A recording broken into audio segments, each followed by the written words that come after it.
देशद्रोह का आरोप झेल रहे शर्जील इमाम को बुधवार को दिल्ली लाया गया। देर शाम चीफ मेट्रोपॉलिटन मजिस्ट्रेट के सामने उसे पेश भी किया गया। शर्जील से पूछताछ के लिए दिल्ली पुलिस की स्पेशल सेल एक लंबी चौड़ी लिस्ट भी तैयार कर चुकी है।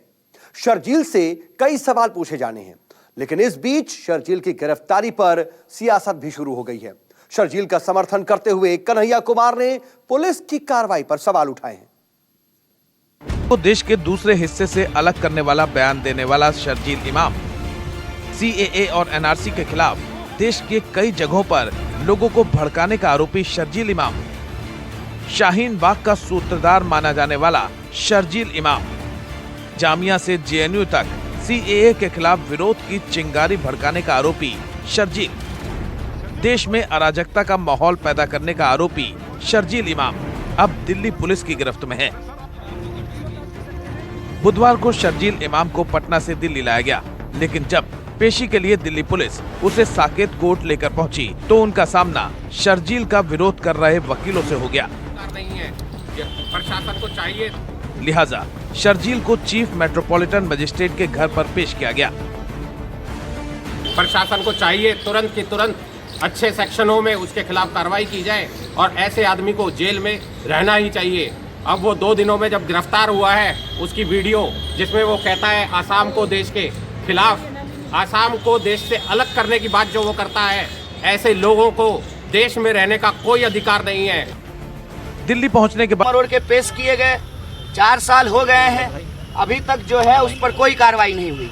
कहा यह जाता है कि अरविंद केजरीवाल परमिशन नहीं दे रहे हैं। जब परमिशन बनता ही, जब देशद्रोह बनता ही नहीं है तो देशद्रोह कैसे दे दिया जाएगा?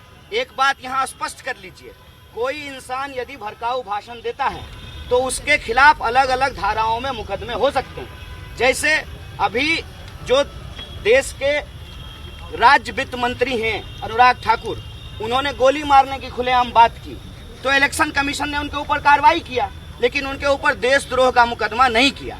और देशद्रोह एक सेंसिटिव चीज है, ये सत्यनारायण स्वामी का प्रसाद नहीं है कि आप सुबह उठेंगे और बांट देंगे किसी को भी।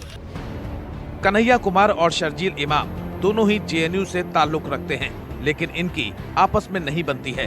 बावजूद इसके कन्हैया सवाल कर रहे हैं कि देशद्रोह का आरोप क्या कोई भगवान का प्रसाद है जो जब चाहे तब किसी को भी बांट दिया जाए। वो ये भी पूछते हैं कि गोली मारो वाले बयान पर ऐसी ही कार्रवाई अनुराग ठाकुर पर क्यों नहीं हुई। शर्जील के साथ मेरा सीधे तौर पे वैचारिक मतभेद है। आप उनके भाषणों को सुन लीजिए, वो हमारे खिलाफ भी भाषण देते हैं, आप भी हमारे खिलाफ रिपोर्ट कर सकते हैं।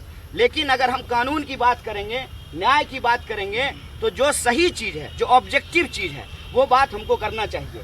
देश में किसी को भी हिंसा भड़काने का इजाजत नहीं है। शर्जील इमाम ने जो बयान दिए हैं वे राष्ट्रद्रोह के दायरे में आने वाले बयान हैं। देश को, असम को, नॉर्थ ईस्ट को देश से अलग करने के बयान हैं।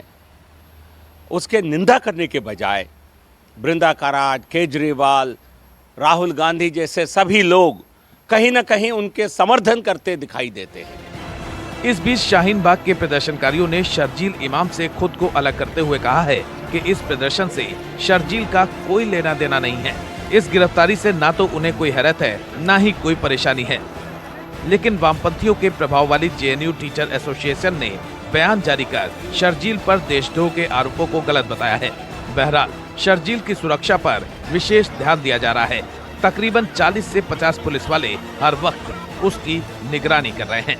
Bureau report, news 24।